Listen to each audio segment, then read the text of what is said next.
Today, we're talking about in-laws. Hello, everybody. Good evening. Bye, Elsa. Good evening from any part of the world you're joining us. This is the Resourceful Woman Show, and I'm Dr. Deborah TIMI-WOOD. Today, we have a very, very, very interesting topic. So I hope you're ready. You've gotten your notebooks, everything you would use in writing down, but do not forget, the show is richer, sweeter, more entertaining when you call to share your thoughts, and I'll be banking on your ability to call us and bust through any network hindrance you may experience. Fingers crossed, we'll have a very, very good show today. So welcome. Today we're talking about in-laws.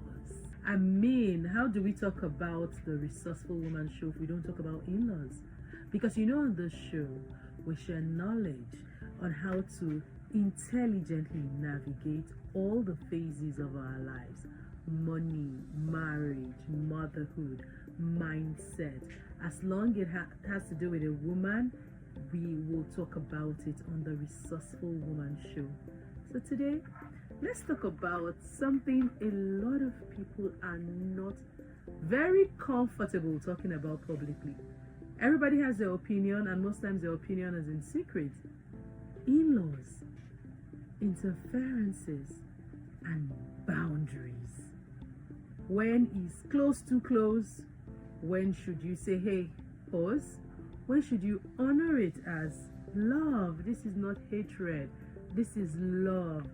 So if you're ready, like we do every time on the show, we'll share the number first so you get it. Not when you are itching to call. That's when you're like, where's the number? So it's very good that you get the number. So the number is 090 60 00 2420. 090 60 00 2420. Alternatively, if you're calling this number and it's so busy, you can call us on 080 5455 4123. 080 5455 4123. Do not forget, we're also live on all our social media platforms at Dr. Deborah TIMI-WOOD on Instagram, at Dr. Deborah TIMI-WOOD on Facebook, at Dr. Deborah TIMI-WOOD on, which other one is remaining? TikTok, yes. We're also live on YouTube, so you can watch the replay on YouTube. We're committed to ensure that you thrive and you excel in life. So you have absolutely no reason to miss the Resourceful Woman Show. Now let's talk about marriage. Ideally, marriage is between two people, a man and a woman. In this generation, we have to specify it. We can't just take it for granted that people understand. So it's a man and a woman coming together, falling in love, excited to start, a new family, chart their own course. But in reality, sometimes it does feel as though it's just more than two people, as though it's a committee of people. There's advice here, opinion there, interference there, and that is where one person begins to feel this marriage doesn't feel like it's just two people. I mean, it feels like we're a committee of people offering opinion. It's becoming too much. And that is why on social media you see that a lot of people have some sort of negative opinion when it has to do with in-laws. And that is why we need to talk about it, because a lot of times when you are quiet about something and you allow a negative narrative to supersede the truth, then anybody coming will just cleave to that narrative and believe that, oh my God, in any marriage, in-laws are a no. Oh, I don't want in-laws to come to my place.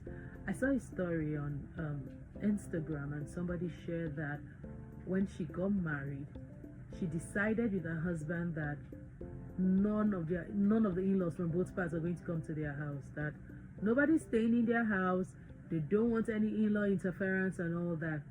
And she said little did she know that life had another surprise for her. She lost her parents, and Our younger one, she was the first child. Our younger ones clearly had nowhere to stay, so they had to come stay with her. So she said, imagine they had stuck, to the agreement. The husband said, but you said nobody's coming, it's just both of us. Where are siblings going to stay? A lot of times people come on social media and they get people's opinion, people's thoughts, and use that as a blueprint, as a framework for their life. And usually it doesn't end well when you don't align it to your authenticity, when you don't look deep to know, okay, this may have been someone's experience, it doesn't mean it is universal. So let's start from the point of saying that there are people who have had horrible experiences when it has to do with their in-laws. There are people who, due to in-laws interference, the marriage are broken up. Yes, they exist, but that doesn't mean that is what happens to every marriage. That in no way makes it a universal law that having a good relationship with your in-law is a bad thing, or that in-laws are bad. And it's silly how we just get a notion and believe it, because you're somebody's in-law. You are definitely somebody's in-law. So if we say in-laws are bad, we mean all of us were bad.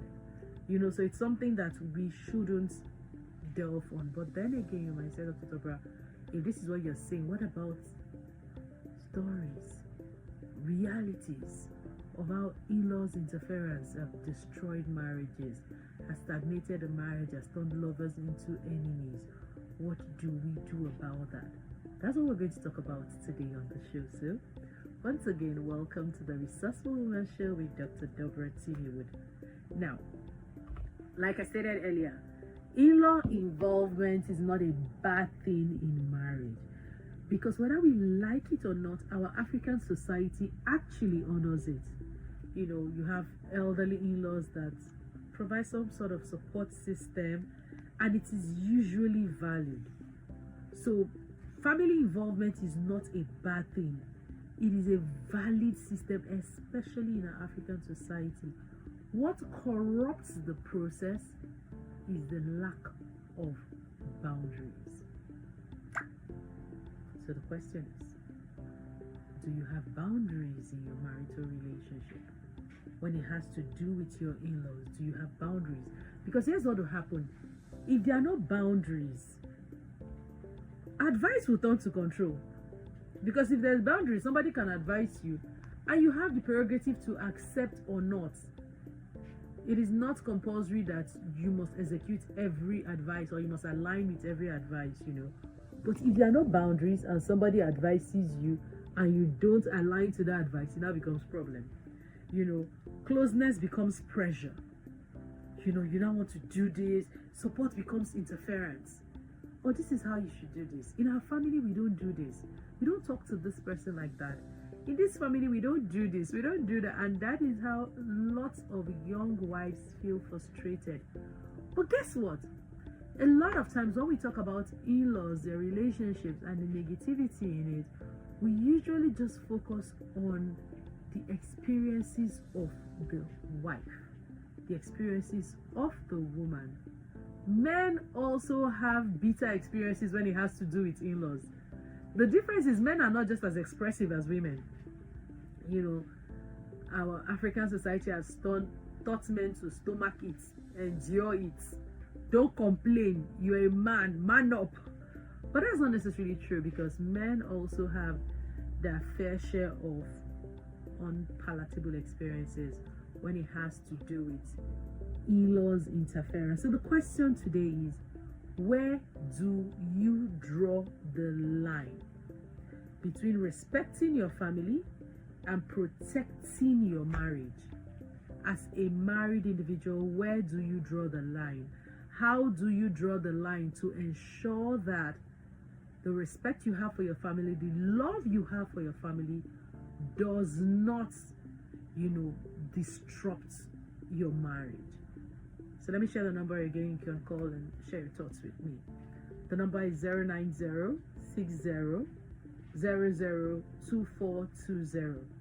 09060 Alternatively, you can call 08054554123. 08054554123. Are you of the opinion that for a marriage to be enjoyable, in-laws should be avoided?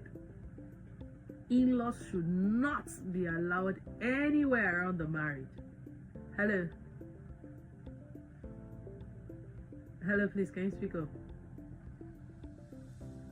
Did we lose that caller? Or you're of the opinion that, in-laws make our marriages richer. They make our marriages beautiful, so it's great. We just have to learn how to create boundaries. Call and let me know your opinion. Remember, we're learning together. This is literally the marriage school. So if you've never taken an opportunity, taking up the challenge to learn, then you must tune into the Resourceful Woman Show every Wednesday by 4:30 p.m. on People's FM. So you'd learn something very, very transformational. Because when it has to do with in-laws, our priorities also matter a lot. Because the common reality is that both partners have different ways in which they value their family. I'll give you an instance. Someone that is from a very close-knitted family where there's so much love. Hello.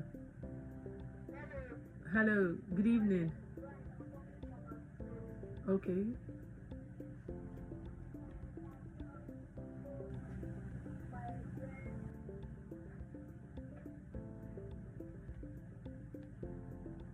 Did we lose Bright? Oh, interesting. Okay. Brighton's going to tell us sounds like a male voice, his friend's issue, And that's interesting. Most times when we talk about in-laws, people tend to always want to talk about their friends, their neighbors, their colleagues, people they know that always have in-law issues. You rarely see people that have in-law issues that come and say, I had in-law issues. I'm the one that has in-law issues. Whenever people want to talk, they're like, I know somebody that, there is this woman that, there is this, why are we like this? That is why I said we want to talk about something that is very important, because people are always super careful. Nobody wants to look like the bad sheep in the family. Nobody wants to look like the bad wife that went to talk about a family on radio, or the bad husband that lambasted his wife's family to say, oh, they are bad, they are very, very intrusive.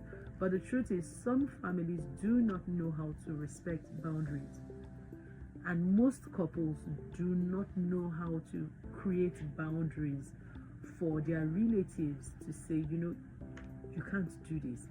And it's very important, as we talk about boundaries and in-laws, that we establish that establishing boundaries in your relationship is not a bad thing. I don't know why, but having boundaries has gotten such a bad rep. People just feel like if you establish boundaries, that means you're a bad person. You don't like the people. You don't want them close to you. That's not true. In fact, having boundaries is a form of self-respect. It's a form of love. Because if you don't establish boundaries, people would do things that would shock you. And most of the things people would do, they don't do it maliciously. A lot of times when we hear these stories about in-laws or what they did, you're like, oh my God, how can people do that? But most people do not do it maliciously. A lot of times people are just executing the dictates of their culture.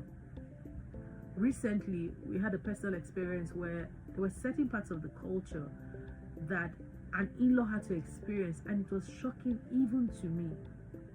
So from the lens of the in-law, it would be as though, hello. Good evening, ma'am. What's your name and where are you calling from? Yes, it is.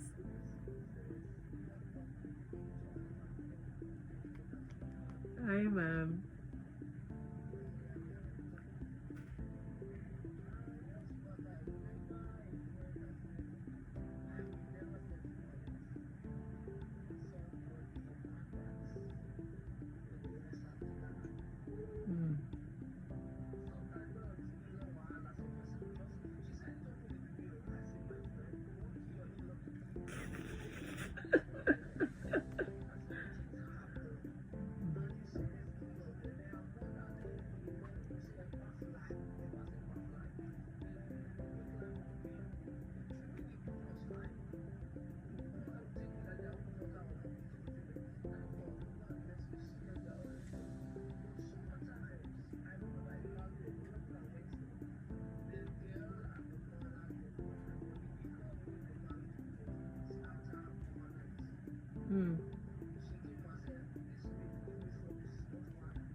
Okay.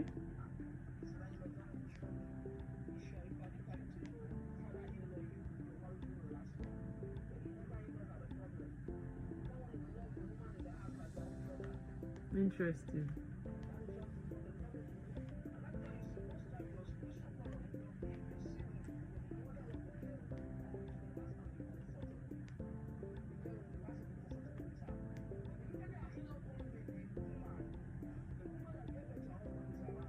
Okay. Okay, interesting. Thank you. Thank you for your contribution. It's very interesting. Our comrade has shared an important thought when it has to do with in-laws, mother-in-laws and daughter-in-laws. I think Nollywood is tired of that particular thing because they milked it dry. Like we saw movies back to back that had to do with wicked mother-in-law suffering a good daughter-in-law, and we saw wicked daughter-in-laws frustrating their good mother. In fact, created a very ugly narrative. But let us begin from the point of knowing that we're all in-laws. My children are not up to the age of marriage, but that doesn't stop me from being an in-law because I have siblings, I have spouses, so I'm a sister-in-law, and someone is also my sister-in-law, right? So we're all in-laws. So it behoves on us to treat, you know how the Bible says we should love our neighbors as we love ourselves. So our ability to be good in-laws begins from the point of loving the next person like you love yourself. And we should really learn to respect the choices of our relatives. That is one of the things that causes the squabbles. The mother doesn't approve of the daughter, the wife of her son, and she feels this person is not good enough. So how would you marry my son? I think it has to do with the taste of your son. If all the love and all you've taught your son, and that is your son's choice, you should respect it. Because at the end of the day, like Comrade Abi said, your own daughter would be someone's daughter-in-law, and you would want your daughter to be loved. You know when we hear stories of internal squabbles in family, people hating people to the fourth generation, and second cousins and third cousins not speaking to each other, a lot of it boils down to mismanagement of relationships when it has to do with in-laws. We should learn to, and I think another problem we have is the notion that you must be best friends with your in-laws. That's not really necessary. People shouldn't have forced relationship. It's okay if you have a respectable relationship with your in-laws than to have a forced relationship that at every turn you're suspecting each other. And we have on social media, people will say, oh, my mother-in-law. Okay. What happened to the law? Why are you changing the law to the love? And people are so performative, and people do not know how to respect each other. At the core of it is respect. At the core of in-law squabbles, having issues with in-laws, it has to do with respect. And it's very important that the caller spoke about people that are saying, oh, I don't want to have my mother-in-law or father-in-law alive. That's a crazy notion. Because you could have parents alive that they love their child, and it depends on how the child introduces you. And I think we should also talk about that. If your spouse loves you, respects you, and positions you with pride to his family or her family, because this is not gender-based. People that suffer in-law grasp has to do with both gender, right? It depends on how the person introduces you to their family, because you're a stranger to that family at first. It is when you're married, you start building relationship, that you now become, a part of that family and understand the family dynamics. Also, it is very important to note that every family has their dynamics. Some people are born into families where they were loved at home. Love was a currency that was in abundance. They were very expressive about their love. If such a person gets married to someone that is not from a family where love was in abundance. Or probably they are not very expressive about their love, but they do love each other. They have their unique way of loving each other. One of the things the person would experience, this new person will be shocked. Like, oh my God, how are you people not talking to each other every day? How are you people not into each other's life? But that doesn't mean they don't love each other. It just shows that they have a different way of doing their thing. So another thing we need to do is to learn the difference of our family's dynamics. When you're getting into a new family, you must understand that their dynamics may most likely be different from how you were raised. And one of the things we really haven't appreciated is the fact that when something is different doesn't mean it is bad. I think it's very important that we just spend a bit of time here, because I think that's one of the biggest dilemmas people have when it has to do with navigating in-law relationship. A lot of people feel like when you go into a family and their modus operandi is different from how you were raised, your brain instantly tells you that it is wrong, because that is not how you were raised means it was wrong. No, it's just different. It doesn't mean it is bad. And oftentimes it may even be better than how you were raised. Every parenting style has its merits and demerits, and the beauty of marriage is that you pull your strengths together and even your weaknesses and create a new path that works for both of you, where you are constantly teaching your sisters, brothers, parents how to love and respect your spouse. Now, to the person that's not experiencing any heat from, your family and your spouse is saying that, oh, I'm not happy and all that, I need you to know that you are primarily responsible for protecting your spouse, male or female. As a wife, you're responsible for protecting the image you create about your husband to your family. As a husband, you're responsible for curating the image you create about your wife to your family. That way, people would learn to respect your spouse. So, as we round up tonight, I need you to know that we're all in-laws, and we can actually enjoy our marriages without in-law drama. Because when you learn to treat people well, they most likely will reciprocate. And if they don't reciprocate, that's their business. You just continue being good. Next week, we have another amazing topic to share with you. It's just as though whenever we're having the Resourceful Woman show, time just flies, because come on, we just said hello and we're done with the show already. Really? But you know what? It's very good that we give you this piecemeal. Nibble on it, digest it, let it curate and influence your behavioral pattern this week. And I'll see you next week when we'll talk about something amazing and transformational. I'm Dr. TIMI-WOOD, and it's been my utmost pleasure to have this discussion with you today. See you next week.